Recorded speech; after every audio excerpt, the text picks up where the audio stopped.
DJ, watu wamezongwa huku na kule. Yote ni katika kuhakikisha wanamuona mgombea urais wa Chadema Edward Ngoyai Lowassa. Utamtambua kirahisi. Yes, piga kelele. Namuona Mheshimiwa Rais ameshakuja hapa. Naomba sasa magari haya, gari mlipisha litoke tafadhali. Naona hapa viongozi wa chama na serikali wakija hapa.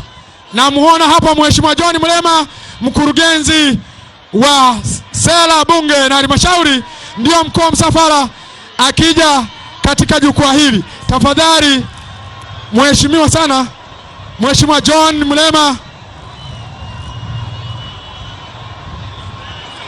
naomba sasa Mheshimiwa John Mlema, bila kupoteza muda, uendelee na protocol hii ili mambo yaende kuwa sawa sawa.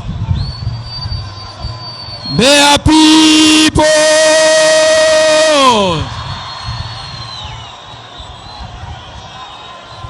niombe hapa mbele msisukumane, watu watakosa hewa.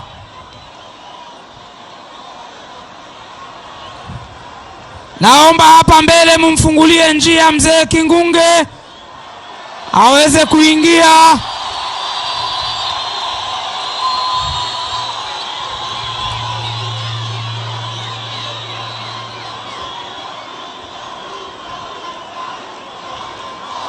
Naomba sasa hapo mtulie vijana mnaorukaruka. Wale wote mnaorukaruka tutulie kwa sababu inatibua vumbi, sawa? Naomba mtulie msiruke. Vumbi litulie, watu wapate hewa. Ready Brigade, msitembee ili hewa ipatikane. Muache, msiwasukume watu. Sawa sawa? Kuna waandishi wa habari huko, msiwasukume.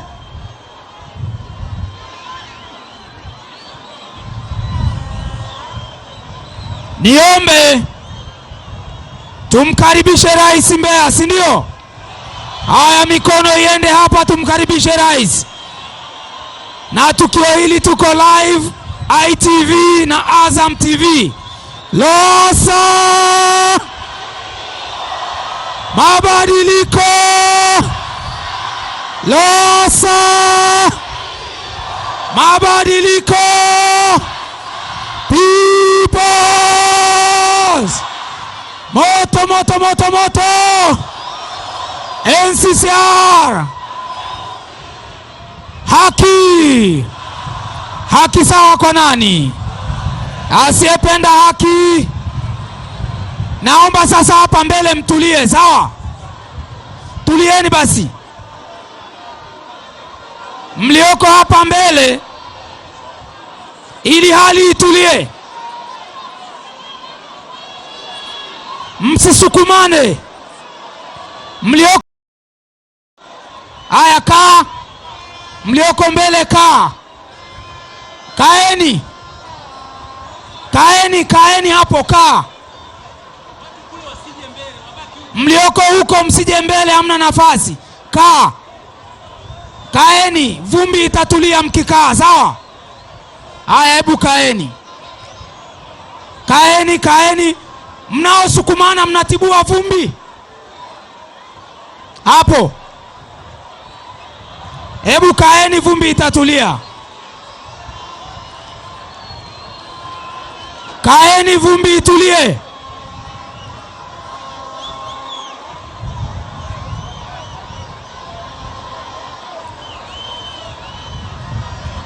Kule naomba muendelee kukaa, vumbi itatulia. Mnaopita hapa Ready Brigade, funga njia. Hakuna watu kusogea tena mbele kupitia hapo. Fungeni njia hapo.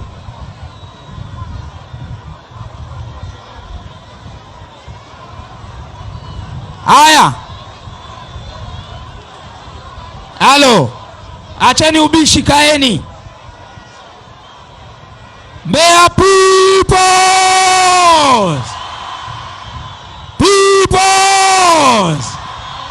Moto moto moto! Ndugu zangu wana Mbeya, asanteni sana, mmeitendea haki Mbeya, sawa? Hakika mmevunja rekodi yenu wenyewe. Naomba sasa tutulie tuanze, maana muda hauko upande wetu, sawa?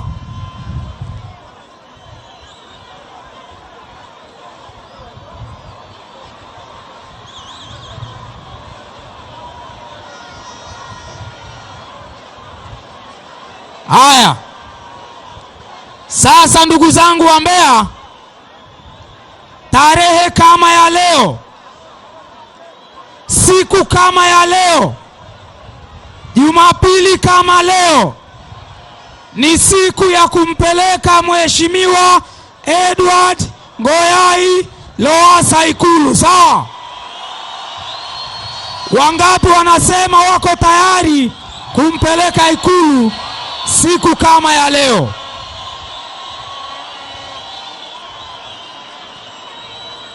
Mko tayari sio? Hapa naomba msiendelee kusukumana, kaeni. Mlioko hapa kaeni, kusukumana kutakwisha, sawa? Kwa hiyo Jumapili kama leo, na niwaambie watu wa Mbeya na Tanzania kwa ujumla,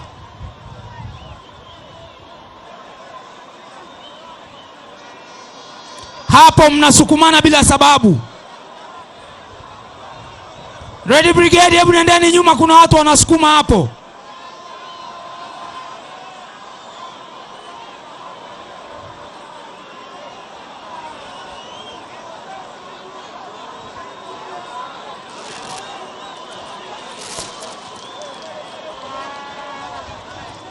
Naomba sasa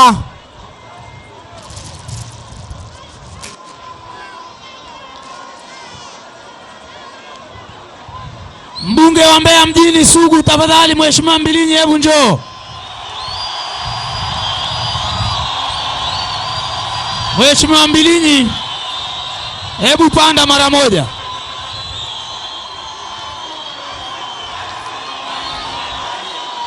Basi.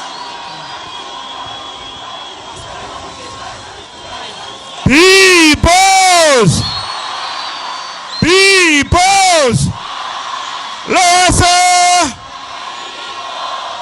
Aya, makamanda, nimepewa kazi moja ya kuwatuliza. Wanataka kuangalia kama tunasikilizana Mbeya. Naomba tukae taratibu, tukae kuelekea huko ili tupate hewa.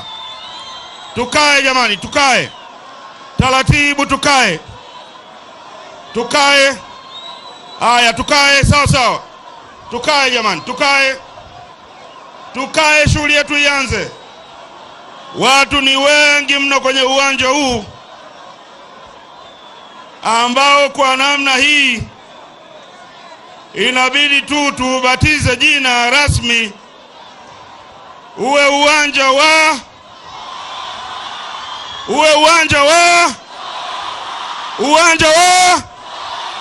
hiyo. Sijasema mimi, mmesema nyinyi wananchi.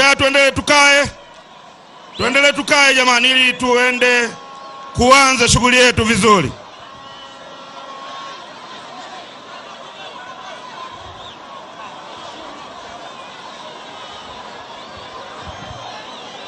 Asante sana. Sasa naomba nikaanze ratiba yangu, sawa? Na kwenda kuanza ratiba. Mbeya tusikilizane, sawa? Naomba nikamwite mzee Kingunge Ngombale Mwiru aje aseme na wana wa Mbeya hapa. Mzee Kingunge, tafadhali naomba upande hapa juu uweze kusema na wajukuu zako, vijana wako wa Mbeya.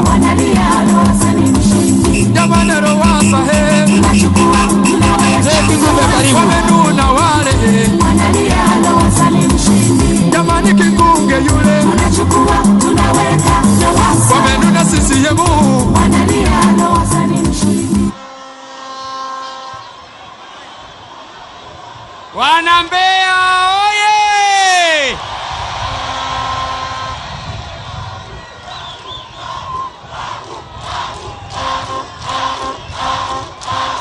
babu, babu, babu, babu, babu, babu.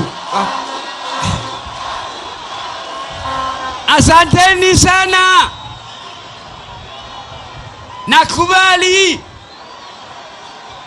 Mimi ndiye babu wa vijana wote wa Tanzania.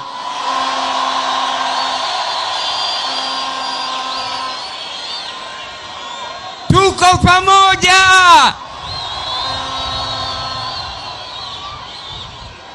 Sasa nisikilizeni.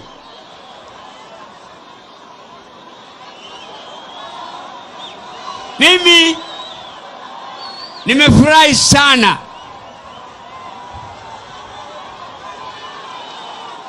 nyinyi mmenitia moyo sana.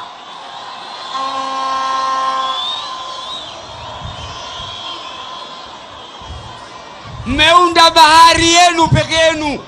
Mbeya oye!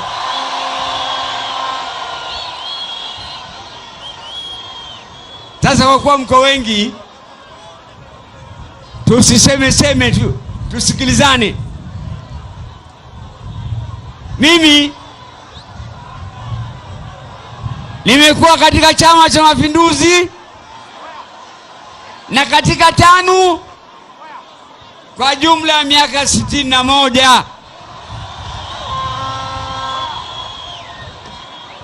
Nimekuwa hapa Mbeya nikiwa mkuu wenu wa mkoa na katibu wa mkoa. Kweli si kweli? Tumefanya kazi nzuri sana na wazee wenu. Sasa nimekuja hapa, sijaibeba CCM mgongoni tena.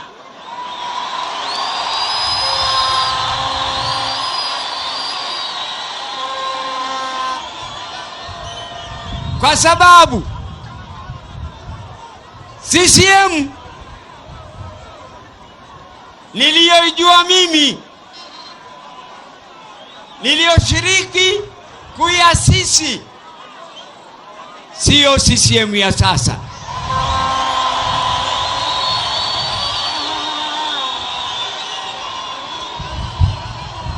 Viongozi wa CCM wa sasa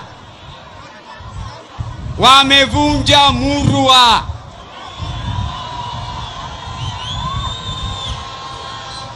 Hawaheshimu katiba yao wenyewe.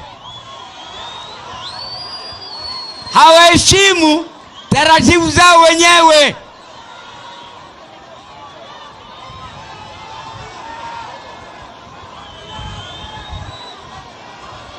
Wameamua kubinafsisha chama chao.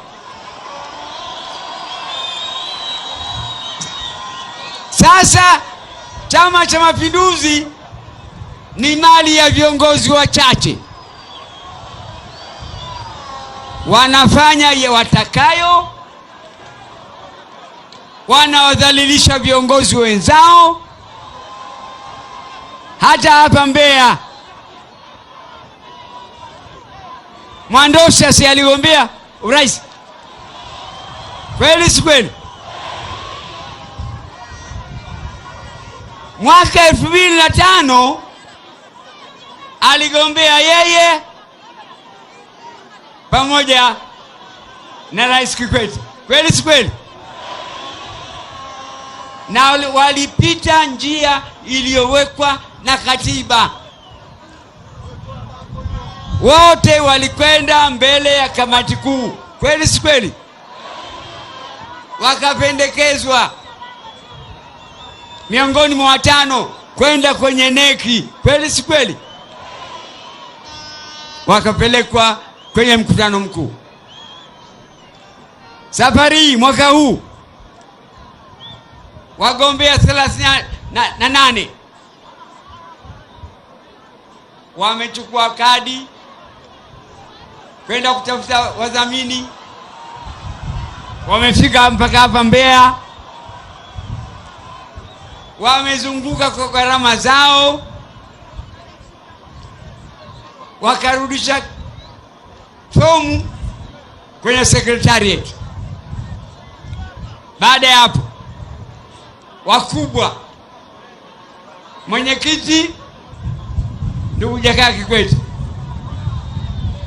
makamu mwenyekiti bara ndugu Philip Mangula, katibu mkuu Abraman Kinana, wakakaa katika jopo lao, wakaamua wagombea wote waishie mlangoni, wasifike kwenye kamati kuu. Wakateua watu wao watano wanaowataka wao. Kweli si kweli? Kwa hiyo Mwandosia, Mwakembe naye aligombea na wenzao wote waliishia mlangoni mwa kamati kuu. Wamedhalilishwa.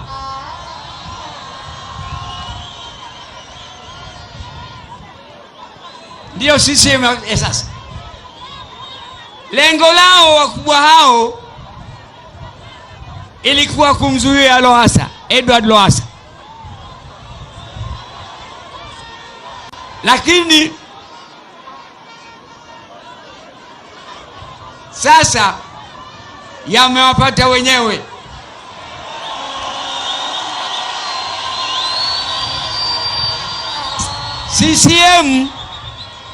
CCM imepasuka katikati.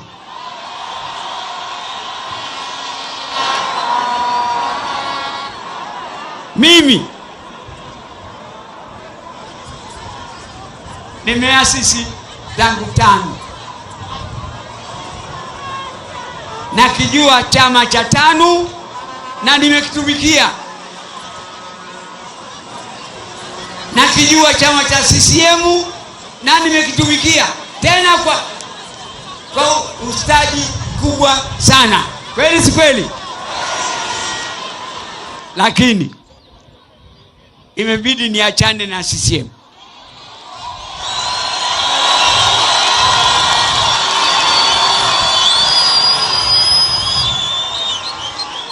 Kwa sababu CCM sasa si chombo cha kuleta maendeleo kwa Watanzania. Chombo kimechoka. Viongozi wake hawana pumzi tena. Mzigo umewashinda. Na kuwasaidia kwake ni kuipeleka CCM bench.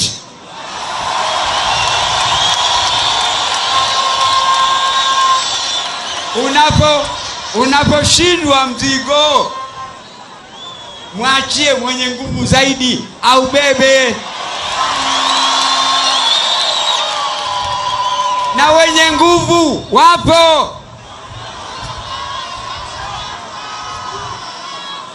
Ni nani? Ni nani? Lowassa? Mabadiliko? Wenye nguvu wapo. Kiko chama Chadema na vyama vinaunda Ukawa. Kwa hiyo nikwambie, katika kampeni hii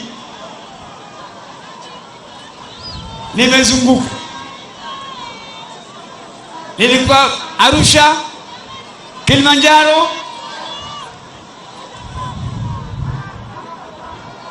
nimekwenda Mwanza mpaka Kagera.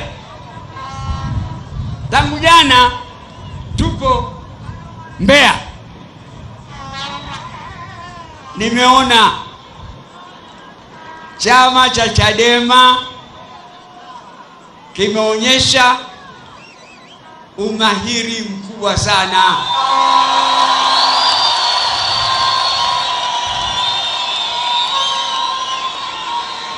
CCM yangu ilikuwa inajivunia kwamba eti ina vijijini inakubalika.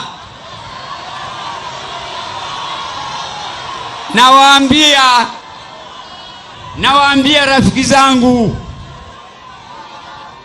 kina Abdurahman Kinana, vijijini kila mahala wanataka mabadiliko.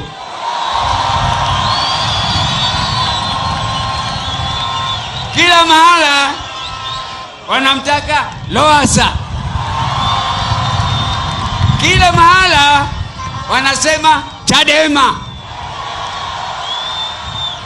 Sasa CCM msahau.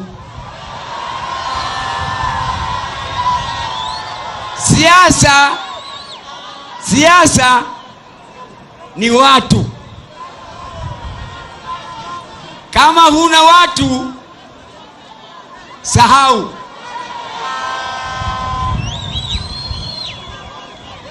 Sasa wana mabadiliko ndio watu na ndio wengi. Kwa sababu hiyo, na mimi wakati wote niko upande wa wengi.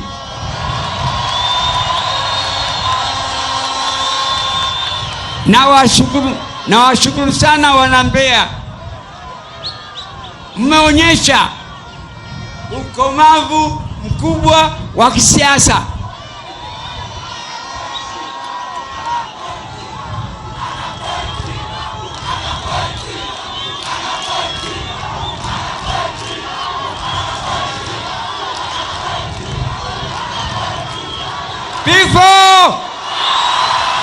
People! Nawashukuru sana, na ngoja niwaachie wenzangu ili waendeleze harakati. Asanteni sana.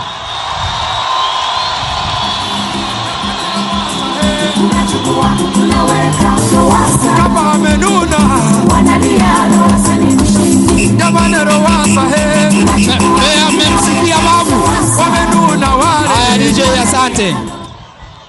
Mzee Kingunge amesahau jambo moja alilokuwa anasema muda wote. Asante. Nasema hivi, kazi yenu ni moja.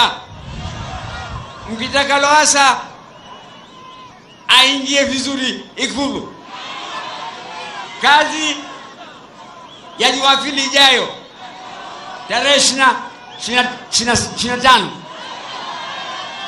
ukienda kwenye kituo cha kupiga kura, kazi yako unachukua, unaweka Lowassa.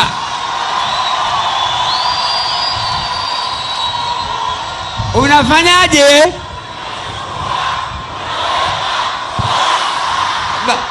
Tena asanteni sana.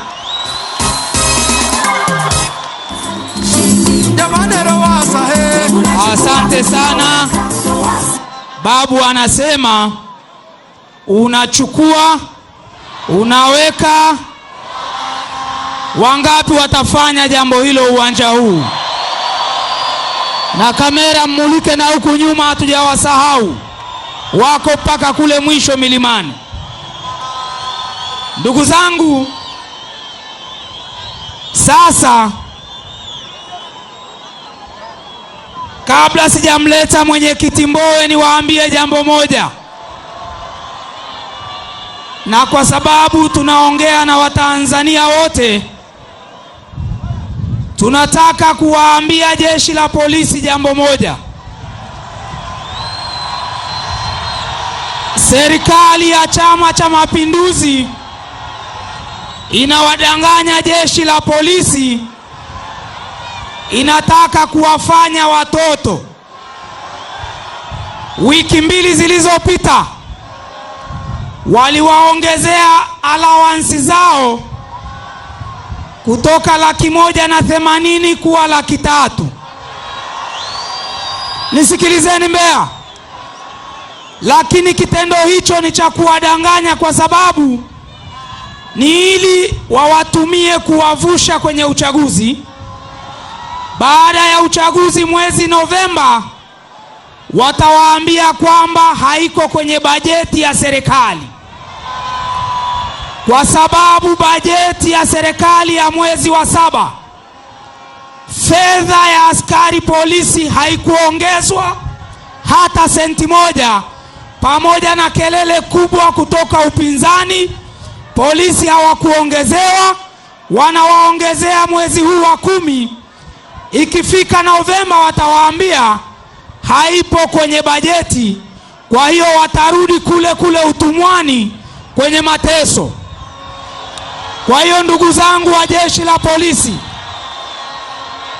jueni kwamba wanawapaka mafuta kwa mgongo wa chupa.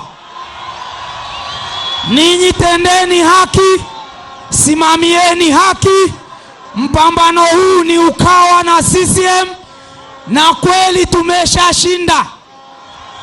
Tumezunguka nchi hii, Watanzania wako tayari, sawa sawa. Hata wana CCM wanamwamini Mheshimiwa Edward Ngoyai Lowassa. Yule mgombea wao anawapa hofu kubwa. Wamemwona akipiga push up, mara anarukaruka kwenye majukwaa, anatokea kwenye rufu ya gari. Wana CCM wanajiuliza, hivi huyu rais huyu kama anaruka kwenye rufu akienda Ikulu hatachomokea dirishani Ikulu ya ghorofa ile? Kwa hiyo na wao wameshakata tamaa naye. Kura zao wanakwenda kumpa nani? Watumishi wengine wa serikali, wa halmashauri, waalimu na wengine. Tunajua na mnatupa taarifa. Wakuu wa mikoa, wakuu wa wilaya wanawatisha. Msiogope, bado siku 7 wakuu hao wanakwenda benchi. Ndio maana wanatapatapa kuwatisha. Msitishwe na watu waliobakiza siku 7, sawa sawa.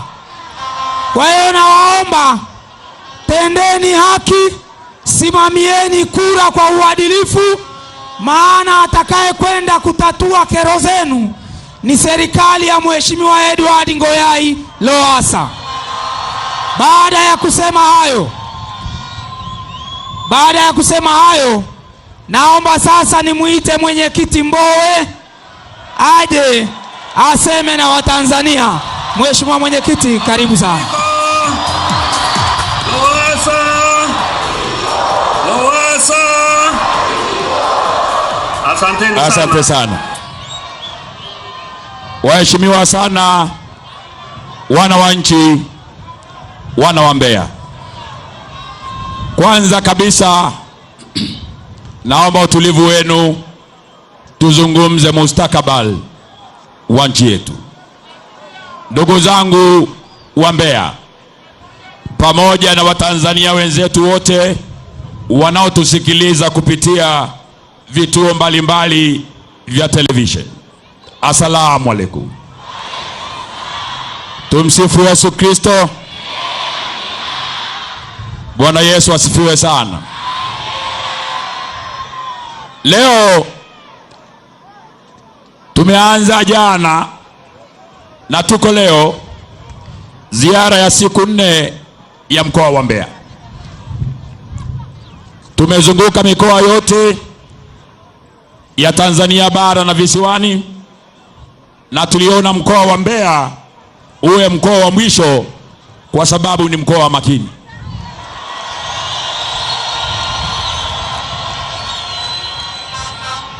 Na ndugu zangu wa Mbeya na ndugu wa Tanzania wenzetu mnaotuangalia popote mliko ndani na nje ya nchi, Kama mnavyoona umma wa Mbeya ndivyo ulivyokuwa umma wa Mwanza, umma wa Arusha, umma wa Tabora, umma wa Musoma, umma wa Moshi, umma wa Bukoba, umma wa Songea, umma wa Morogoro, umma wa Dodoma, umma wa Singida, umma wa Manyara, umma wa Pemba, umma wa Unguja.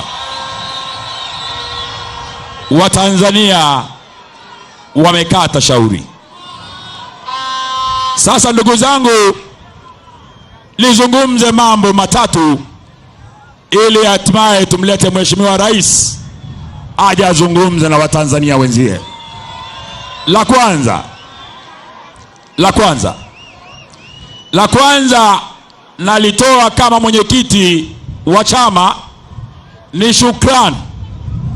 Naomba nitumie fursa hii kuwashukuru wanachama wote wa Chadema nchi nzima na wapenzi wake kwa namna ambavyo mmekipigania, mmekilinda, mmekijenga, mmekiimarisha chama kwa gharama zenu, kwa damu yenu, kwa jasho lenu, kwa mapenzi yenu, kwa faida ya nchi yetu.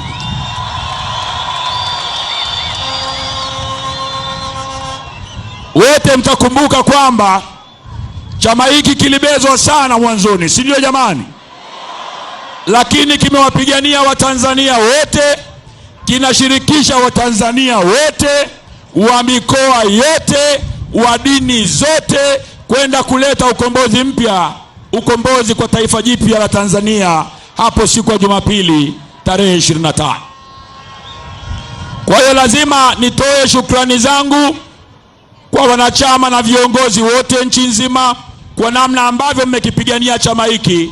Hata kina Mheshimiwa Mzee Kingunge Ngombale Mwiru, kina Mheshimiwa Edward Ngoyai Lowassa, kina Mheshimiwa Sumaye, kina Mheshimiwa Masha, kina Mheshimiwa Ole Medeye, kina Mheshimiwa wengi wa viongozi wengi wameamua kujiunga na chama hiki kwa sababu ya kazi kubwa ambayo imefanywa na wanachama na viongozi wa Chadema nchi nzima ya kujenga misingi mema, misingi bora ya chama. Asanteni sana wanachadema wote. Jambo la pili, wote tunakumbuka kwamba UKAWA iliasisiwa na Bunge la Katiba, kwamba wakati wa bunge maalum la katiba vyama vya upinzani vya Chadema, CUF, NCCR na NLD tulikubaliana kwa pamoja tushirikiane ili kuipigania katiba ya wananchi, katiba ambayo ingetoa tumaini jipya la utawala bora, tumaini jipya la ulinzi wa rasilimali za taifa, dira mpya ya utawala wenye kuheshimu sheria na haki. Tukaunda UKAWA tukipigania katiba ya wananchi kama ilivyokuwa imeasisiwa kwa kuratibu maoni ya wananchi na Mheshimiwa Jaji mstaafu Mzee Warioba. Baada ya bunge la katiba kushindikana, tulikubaliana tuendelee kushirikiana nje ya bunge na tujipange pamoja kama UKAWA kwenda kwenye uchaguzi mkuu wa rais, wa bunge na madiwani. Naomba nitumie fursa hii tena kutoa shukrani kwa viongozi wenzangu wote wa vyama vya CUF, NCCR, NLD kwa namna ambavyo tumeendelea kushirikiana pamoja na matatizo madogo ya hapa na pale, lakini kwa kiwango kikubwa tumeweza kukidhi matakwa ya Watanzania ya kuingia kwenye uchaguzi kama umoja wa UKAWA. Asanteni sana viongozi na wanachama wa vyama vyetu vya UKAWA. Jambo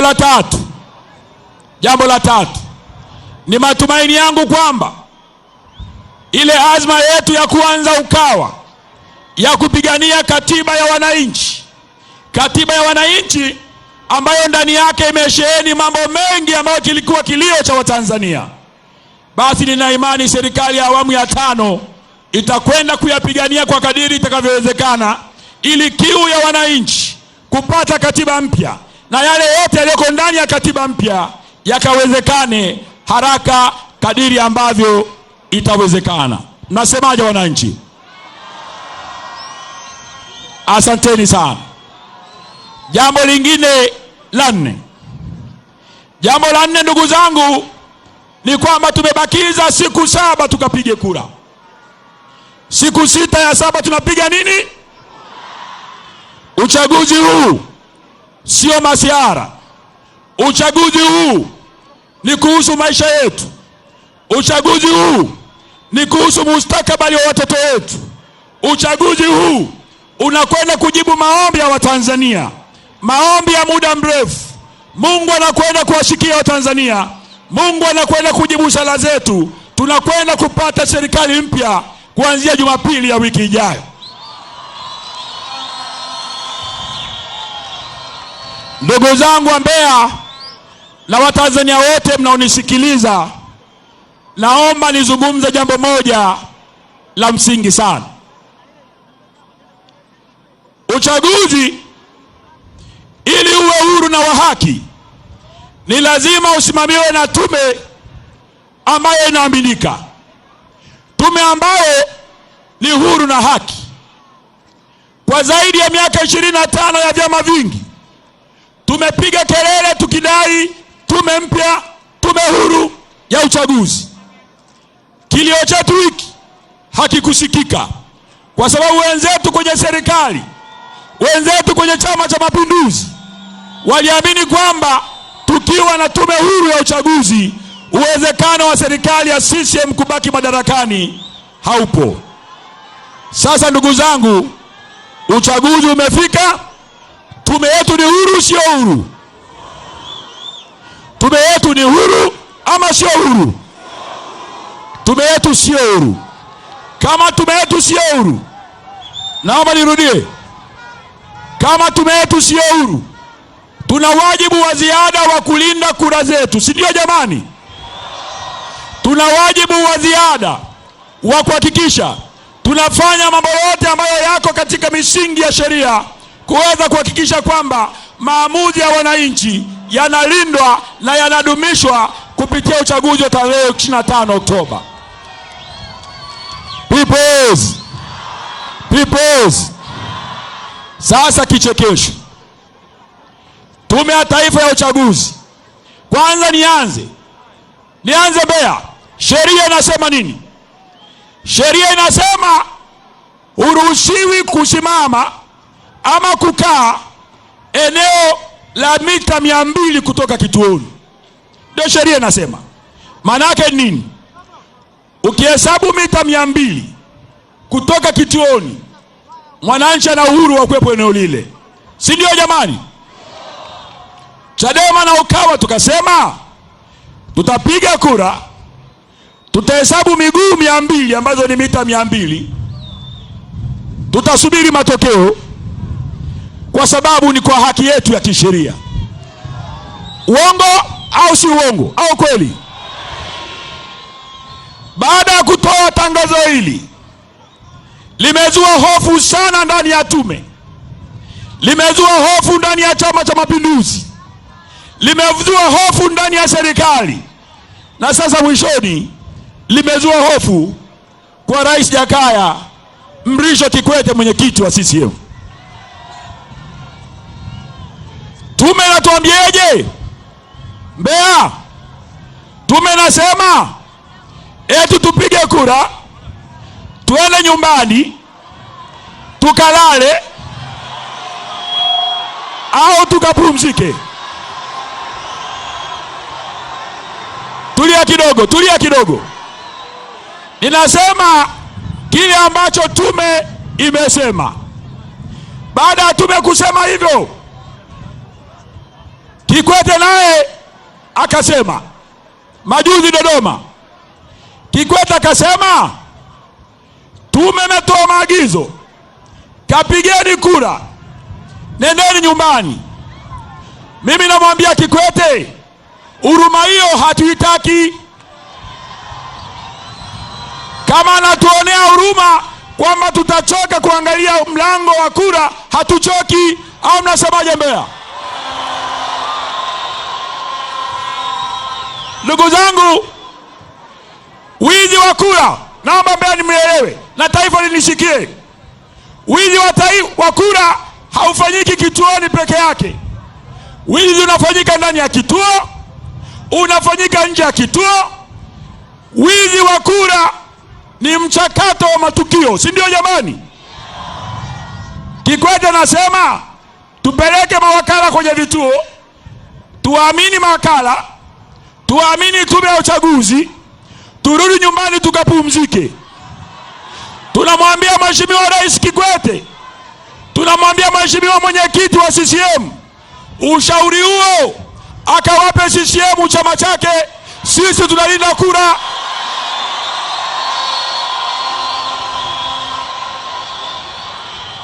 Mbeya people.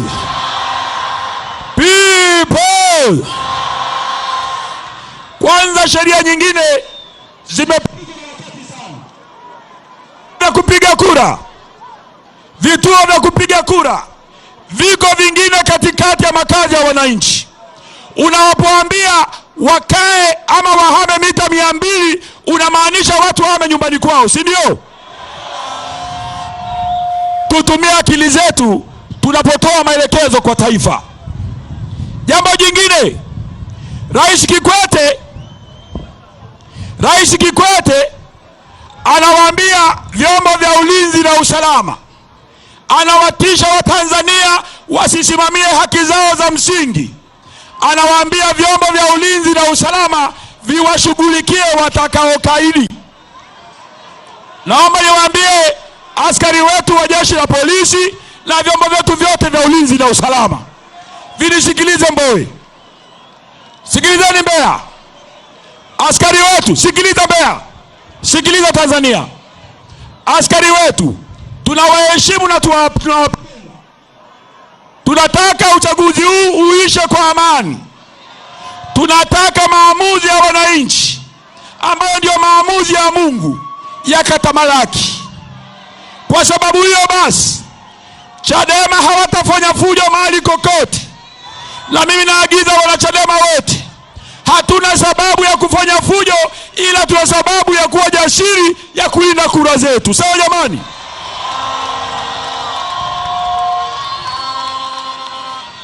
Tunamwambia Jakaya, namwambia Rais Kikwete, rais amebakiza siku 7 ondoke madarakani. Huwezi kuzuia mpango wa Mungu kwa kutumia askari. Huwezi kuzuia bomu. Huwezi kuzuia ya nguvu. Watanzania wameamua, na kwa taarifa yako, hata askari unaowazungumzia nao wamechoka, wanataka mabadiliko.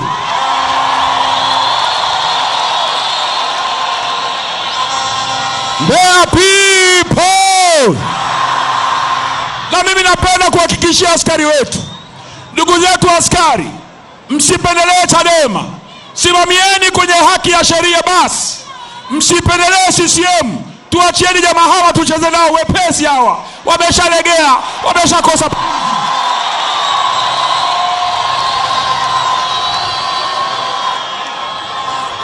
Niwaulize wananchi wa Mbeya, ni wangapi mnakubali ushauri wa Rais Kikwete kwamba tupige kura tukalale? Nyosha vidole juu.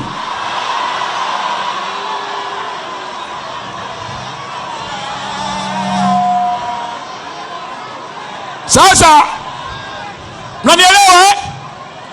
Kwa hiyo basi, wangapi tutapiga kura, tutafuata sheria kwa kwenda mita 200 nje ya kituo, tutapiga kambi, tunasubiri matokeo na kulinda vituo.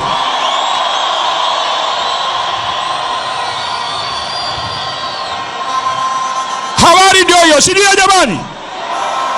Asanteni sana Mbeya. Huo ndio ujumbe wangu kwa wanachadema wote Tanzania nzima. Hakuna kulala mpaka wizi wa kura unaanza siku ya mkesha wa Jumamosi ya tarehe 24. Ndio ambako wanazunguka kugawa pesa, na waagiza vijana wote wa Chadema, mkesha wa tarehe 24 tunapiga kuzuia uhalifu wa njia yoyote kuamkia siku ya kupiga kura. Sawa sawa? Tunapiga kura, tunahesabu mita 200. tunasubiri mwizi Ben, tunalinda kura zetu. Sawa sawa. Asanteni sana Mbeya. Sasa wakati namkaribisha rais aweze kuzungumza, naomba utulivu tafadhali. Naomba utulivu Mbeya. Naomba mikono hapa, weka mikono hapa Mbeya. Na wanachoka sasa. Mguu sawa, mwendo haraka, usawa kati, mbele, tembea.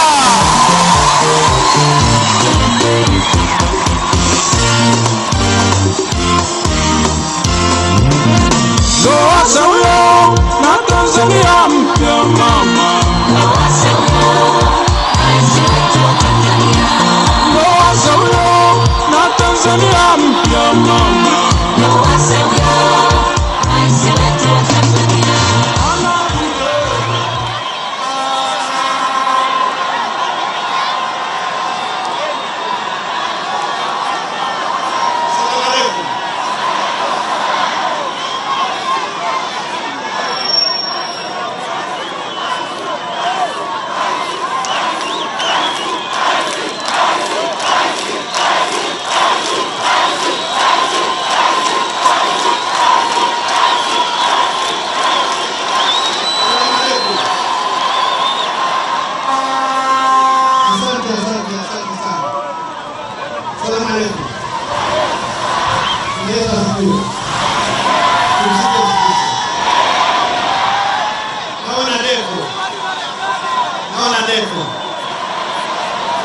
Deko kubwa kweli kweli.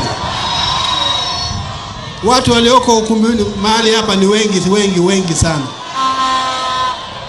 Naona deko kwa sababu idadi ya watu walioko. Asanteni sana. Asanteni sana.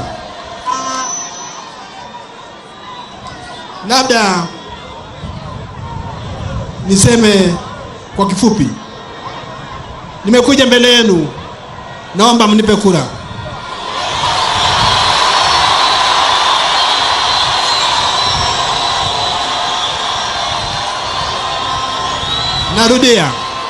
Narudia, naomba mnipe kura.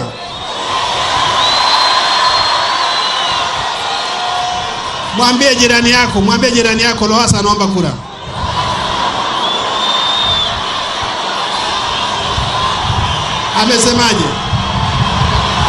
Amesemaje? Peoples. Hebu mpaka hapa, ngoja. Kule nyuma. Wataka unipa kura waseme. Haya, hapa. Hapa kurudi. Unipa kura waseme. Haya, hapa. Haya, hapa.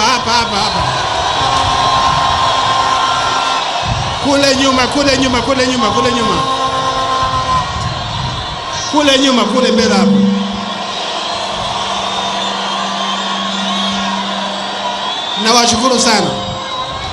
Nawashukuru sana. Peoples. Nawashukuru sana. Kwa nini nataka urais? Nimechoshwa na umaskini.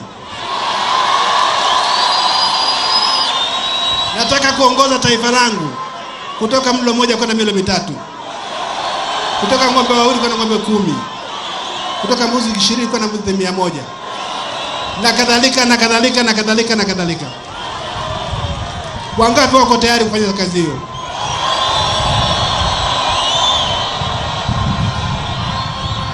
Ndugu zangu, nakusudia nianze na elimu. Elimu itakuwa bure kutoka kindergarten mpaka chuo kikuu.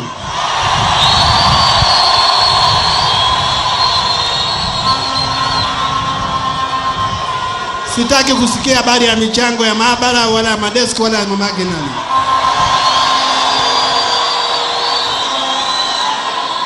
Lakini mtu mmoja jeuri akaniuliza, mbona huo ni uongo, utatoa pela? Nikamwambia hela ziko, Tanzania hela zimejaa tele. Serikalini hela zimejaa tele. Mashangingi yanayozunguka si mengi hayo. Tumepata gesi Mtwara, si tumepata gesi. Tuna madini. Tuna twiga wanawinda wanapelekwa mpaka Ulaya kwenye ndege. Lakini nimewaambia mimi sitaki ugomvi. Tufanye hivi. Mwaka jana serikali ilisamehe kodi ya trilioni 1.6.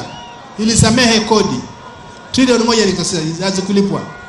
Mimi naomba wazikusanye hizo, wanipe trilioni 1.3. Kazi nimefunga.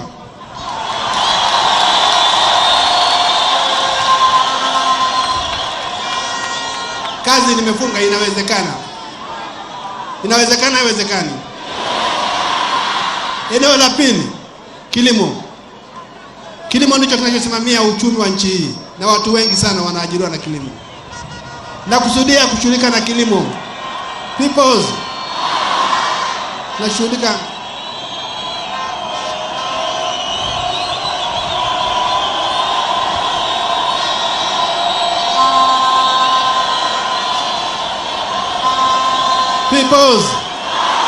Peoples.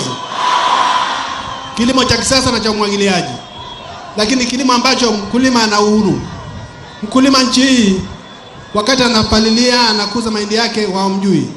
Wakianza kuvuna, wao na yeye. Nafuta ushuru wote wa mazao ya kilimo. Nafuta ushuru wote wa mazao ya mifugo. Peoples. Lakini nataka mkulima apate uhuru zaidi. Mkulima apate uhuru zaidi. Akitaka kuuza mahindi yake Zambia, Lusaka, shauri yake, ruksa. Akitaka kuuza kaunda yake Rwanda, auze, ruksa. Popote anapotaka, ruksa. Na akitaka kwenda kusafiri kupumzika, mwacheni aende, ruksa. Tena aende na mkewe, ruksa kabisa.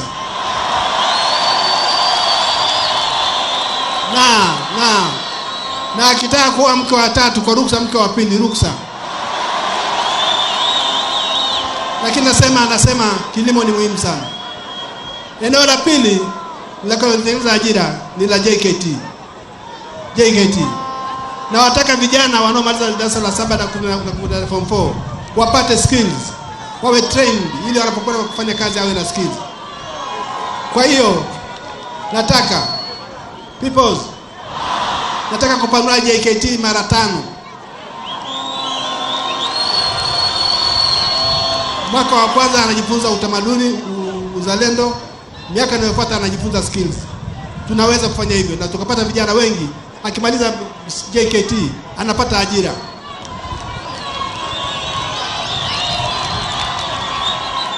Eneo la 4, bodaboda, mama ntilie na mayati na machinga. Hao ni marafiki zangu. Nitaunda serikali ambayo ni rafiki na bodaboda, mama ntilie na waya machinga. Serikali ambayo haitawafukuza mitaani. Serikali ambayo itawajali kama ni binadamu. Serikali ambayo chini ya uongozi wangu itawatafutia benki maalum kwa faida yao. Eneo la 5, nataka kubadilisha hospitali za wilaya kuwa hospitali za rufaa. Badala ya kuwa hospitali za wilaya ziwe hospitali za rufaa. Kwa sababu gani? Kwa sababu hivi sasa kina mama wanatembea maili mingi sana kutafuta huduma hizo.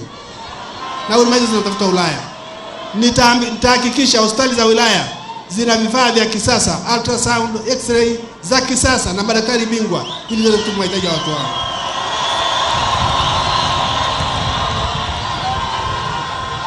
Nitahakikisha Peoples wako wafanya kazi nchi ambao hawatabiliki. Wafanya kazi usiku na mchana. Hawatabiliki. Nitaagiza na kusimamia kwenye vitu vya vitongoji na serikali za mitaa walipwe mishahara kila mwezi. Ndugu zangu, nimejiandaa. Niko tayari mnitume. Nitumeni kwa kura zenu.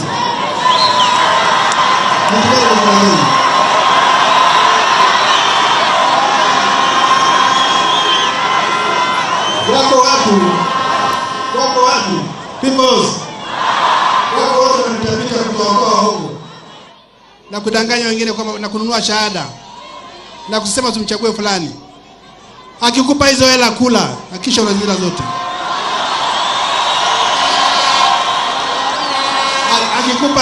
akikupa 500,000 mwambie nipe 1,000,000. Akikusumbua mwambie usinijue, fedha za uwizi hizo. Kwenda zako. Ndugu zangu, nikichaguliwa nitaongoza serikali ambayo ina spidi ya 120 kwa saa. Nitabadilisha taifa letu kwa taifa bora zaidi kuliko ilivyo sasa. Sina mchezo, nataka kazi.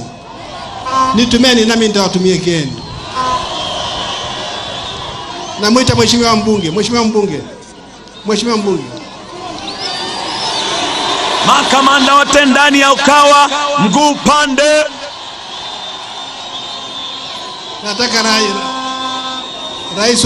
rais wa Mbeya anieleze matatizo matatu ambayo nitachukua bungeni. Asante Mheshimiwa Rais. Tunamshukuru Mungu kwa nguvu ya wanambea. Changamoto za masuala ya kisiasa tunazikabili sisi wenyewe kama unavyoona hivi Mheshimiwa Rais. Tatizo tulokuwa nalo kubwa kwenye hili jiji letu ni swala la maji Mheshimiwa.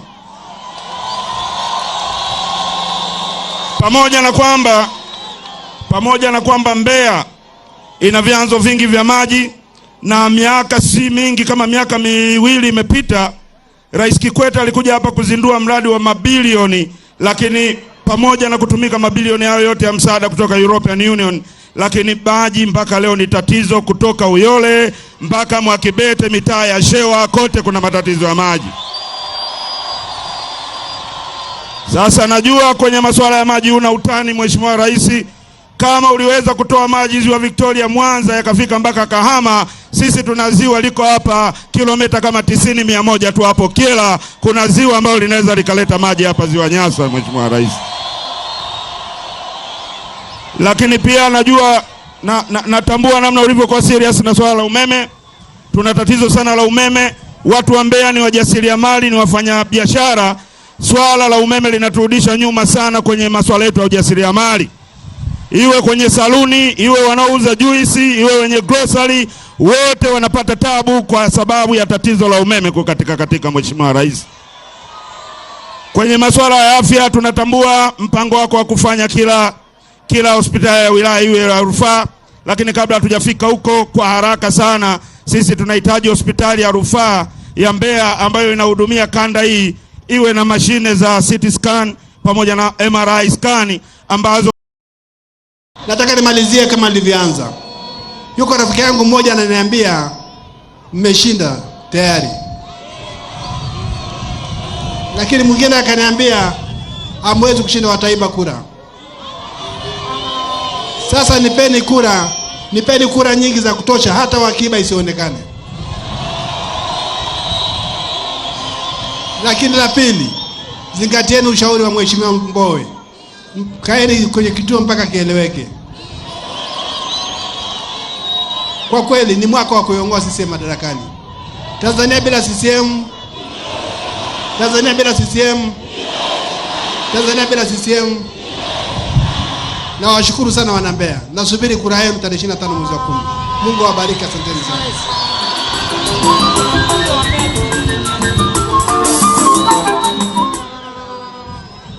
Kuna mbunge wa Mbeya vijijini. Mmemwona?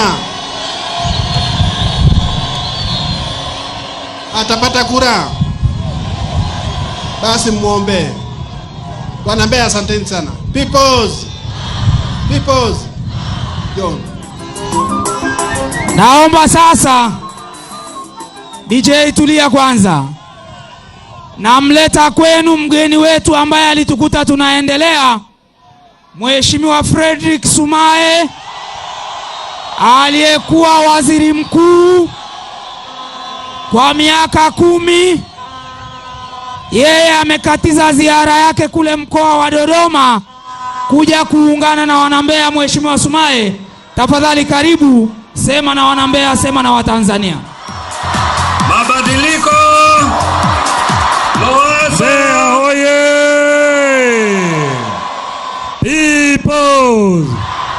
Peoples.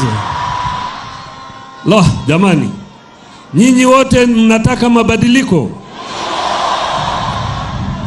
Hebu ambao hawataki mabadiliko wanataka kung'ang'ana na CCM wanyoshe mikono. Hawapo sio? Basi ndugu zangu, Mheshimiwa Rais wetu, naomba radhi sana nimechelewa kidogo, lakini ni kwa sababu ya kazi uliokuwa umenituma huko Dodoma na Iringa, sio kwa kukosa adabu. Na mwenyekiti wetu wa taifa, naomba pia mnisamehe. Baada ya hayo, ndugu zangu, mimi nataka nieleze kwa kifupi sana kwa nini CCM lazima iondoke madarakani.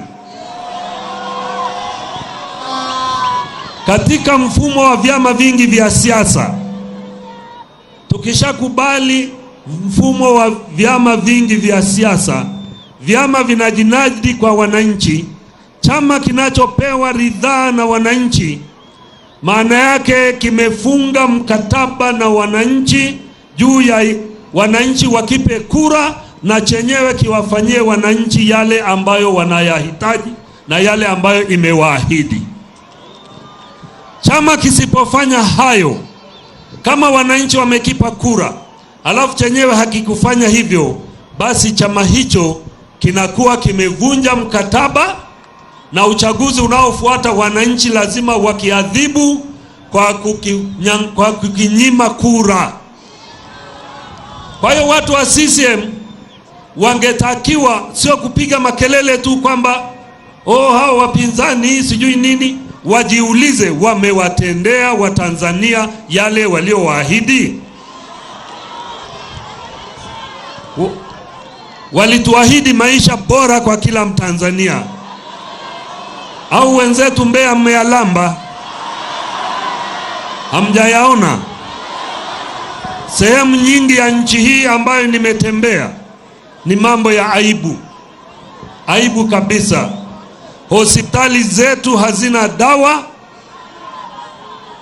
Mheshimiwa Magufuli anasimama mbele ya hadhara, anasema anashangaa kwa nini hospitali za serikali hazina dawa, maduka ya watu binafsi yana dawa. Na huyo ndio mtu anaomba uraisi, yuko kwenye serikali hii ati anashangaa kwa nini hospitali za serikali hazina dawa. Wakina mama wanaojifungua ni aibu, wanajifungulia chini kama wanyama. Wengine wanaambiwa wakalete gloves za kuvaa manesi, gloves za kuvaa madaktari. Ni mambo ya aibu. Tulipita kule Korogwe, wakina mama walitaka kutoa machozi kwa sababu walisema wao manesi wanawazalisha kwa kutumia mifuko ya rambo. Katika hali hiyo, ni watoto wetu wangapi wanapoteza maisha kwa ajili ya uzembe wa serikali ya Chama cha Mapinduzi? Ni wamama wangapi wanapoteza maisha kwa ajili ya uzembe wa Chama cha Mapinduzi? Nenda kwenye elimu. Elimu yetu imedorora sana.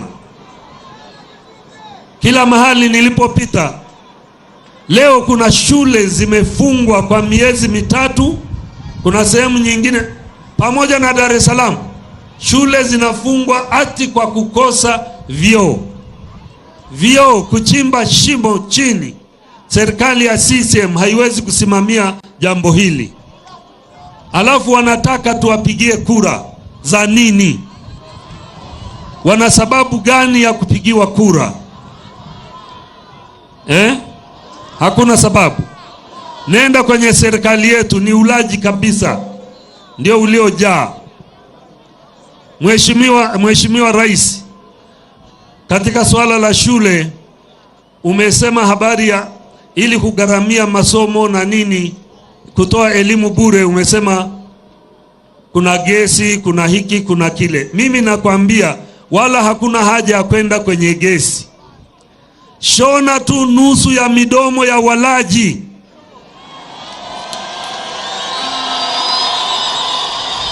Kile kinachobaki, nakwambia, utasomesha watoto wa nchi hii, utatibu watoto wa nchi hii, utatibu wa mama watazaa kwa ustaarabu, wazee wasiojiweza watatibiwa bure. Wewe simamia tu, shona nusu ya midomo ya walaji.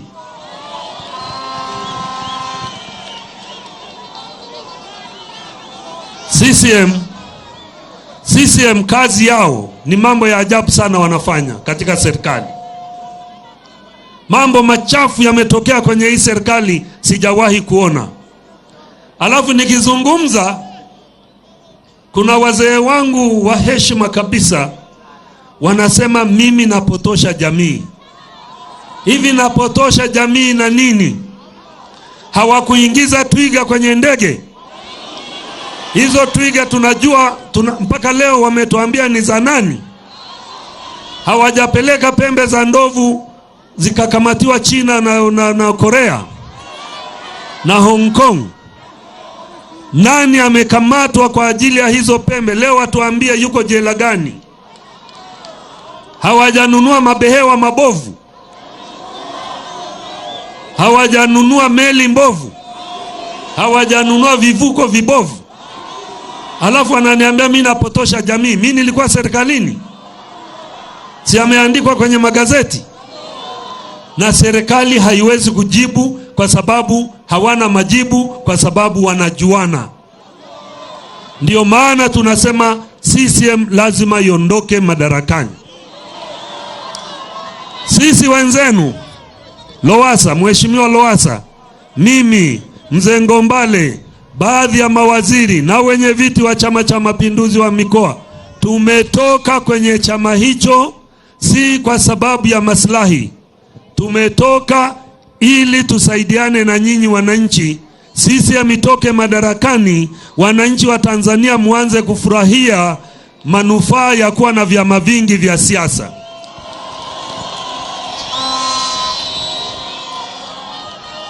Nimesoma leo kwenye gazeti, kuna mtu alisema CCM ikishindwa dunia itasikitika au itatikisika sijui.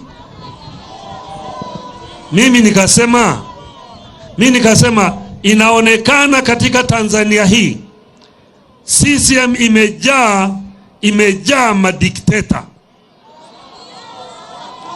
Dunia itashtuka kwa sababu gani? Au itatishika kwa sababu gani? Kinashindwa chama cha Republican cha Marekani, dunia haishtuki. Wanashindwa Democrats, dunia haishtuki. Wanashindwa Labour ya Uingereza, dunia haishtuki. Wanashindwa Conservatives wa Uingereza, dunia haishtuki. Ati leo CCM ikishindwa dunia itashituka. Inashtuka nini? Labda uwe dikteta ndio unafikiria hivyo. Lakini kama ni mwanademokrasia sahihi na halisi, huwezi ukashtuka kuondolewa madarakani kwa chama ambacho hakijatimiza wajibu wake. Mimi nasema hivi, kama CCM najua haishindi. Kama CCM itapewa ushindi kwa hila, ndio dunia itashtuka.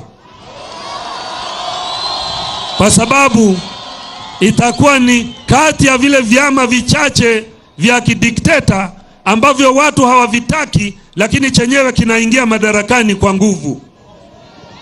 Hapo ndio dunia itashtuka. Sio kwa CCM kushindwa. Mtu akisema CCM imeshinda, hebu ambao wanasema CCM lazima iondoke madarakani wanyoshe mikono.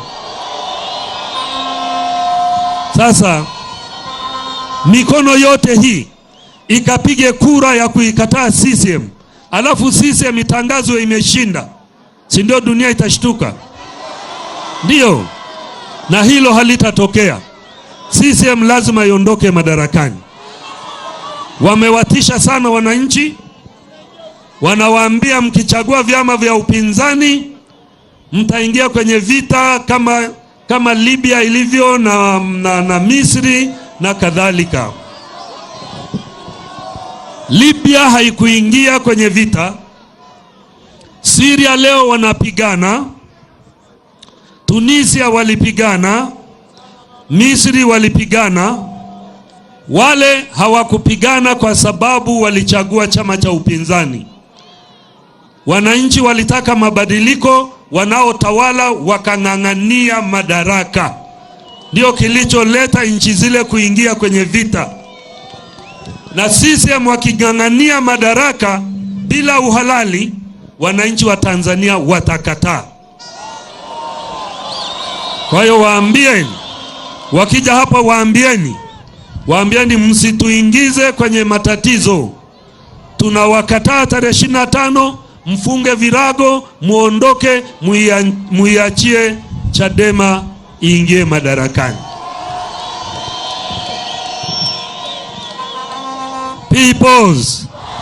Peoples. Kuna mambo mengi sana wanayasema. Kazi yao siku hizi imebaki kutukana. Kazi ni kutukana tu na kuumiza vijana wetu. Poleni sana Mbeya. Kwanza nasikia jana kuna kijana wetu huko aliuawa. Ndio CCM yenu ya ilivyo sasa. Inataka kutawala nchi kwa kumwaga damu za watu. Sisi hatutaki chama kinachomwaga damu za watu. Kazi yao kumtukana Lowassa, kututukana sisi tuliotoka. Tena mimi huwa nawaambia, hasa mimi, mkinitukana ni sawa na chura unapiga teke tu.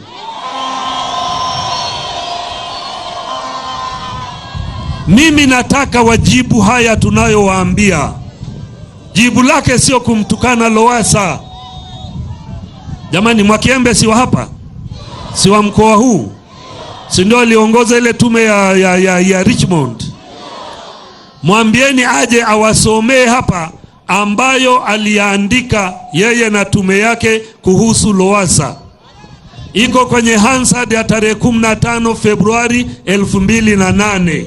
Kwa kifupi inasema Lowassa yeye hahusiki na jinai lolote katika jambo hili la Richmond. Yeye amewajibika kwa sababu ya watu wa chini yake waliotenda makosa. Yeye ni msafi. Ndivyo ilivyoandikwa. Rais Kikwete alitangaza pia. Akasema waziri mkuu wangu Edward Lowassa ni mchapakazi sana, ni mwaminifu sana, ni mvumilivu sana. Katika hili jambo la Richmond hana hatia yoyote isipokuwa ni ajali ya kisiasa. Ni ajali ya kisiasa tu kwa sababu watu wa chini yake wametenda makosa. Lakini ukweli alichofanya kama jukumu mojawapo la waziri mkuu, amlimokoa rais wake na aibu, aliokoa serikali yake na aibu, yeye akatoka. Na ujue hahusiki na Richmond. Serikali hiyo ya Jakaya Mrisho Kikwete, baada ya Lowassa kuondoka madarakani, amewaokoa. Wao wamepona, yeye amebeba mzigo. Wao wakaendelea kuilipa Richmond kwa jina la Dowans. Lowassa wakati huo yupo? Lowassa hayupo. Wamekaa kimya. Leo eti ametoka CCM. Fisadi. Watu wote ambao wanaweza wakapewa rushwa. Kama we sio mtumishi hivi unaweza kupata rushwa? Hebu mkulima dai rushwa uone utakavyo lambwa kibao. Huwezi. Ufisadi ndio kabisa. Ufisadi ni fedha za serikali zinazochukuliwa kwa kupitia miradi mikubwa. Labda ni barabara, makontrakta wanashindana, yule unayetaka kumpa unamwambia nipe 20%. Ndio ufisadi. Wewe ukiwa Monduli, Lowassa yuko tukali pale Monduli, hayuko serikalini, anaweza kupata hela ya ufisadi? Mbona hawasemi ufisadi umekaa CCM, rushwa iko CCM? Wao walichotakiwa leo kwa kweli ni kuja kuomba radhi kwa wananchi wa Tanzania. Wangelitakiwa waseme sisi tumewaangusha, hatukufanya yale tuliotegemea kuyafanya, tumevunja mkataba, tunaomba tu sisi tuondoke, wala hatutaweka wagombea tena, sisi mtuache pembeni. Ndicho walichotakiwa wafanye. Peoples. Asante sana ndugu zangu, naamini sasa wote mnampigia Lowassa, wote mnampigia mbunge wetu, wote mnampigia na mbunge wa vijijini na madiwani wote, au sio? Basi mimi nawatakieni kila laheri. Uamuzi tarehe 25 asubuhi. Asanteni sana ndugu zangu wa Mbeya. Makamanda wote ndani ya Ukawa, nawashukuru sana. Tangazo, naomba niwaonyeshe karatasi ya mfano wa kura, sawa? Lowassa yuko namba 4. Unahesabu kiboksi cha kwanza, cha pili, cha tatu, cha 4 ndio unaweka tiki. Usiguse kiboksi kingine chochote. Tunajua mna hasira na Magufuli. Usimguse Magufuli, kura yako itakuwa imeharibika, sawa? Kwa hiyo unatiki Lowassa, unakunja kura yako, unaweka kwenye kisanduku mita 200 kama alivyosema mwenyekiti na rais. Unalinda kura mpaka kieleweke, sawa? Tunawashukuru sana, Mungu awabariki sana. Sasa niombe mtusaidie kufungua njia ili rais aweze kutoka. Mkutano wetu tumeufunga. Nitaomba wakati tunafungua njia taratibu, msisukumane, mtoke kwa amani. Hatutaki mtu aumie. Bado siku 7 tukapige kura, sawa? Wala msiwachokoze polisi, waacheni waende kwa amani. Sisi tumalize, tukajiandae kutafuta kura. Lowassa anakwenda kushinda kwa kishindo. Sawa sawa ndugu zangu. Asanteni sana Mbeya. DJ kazi kwa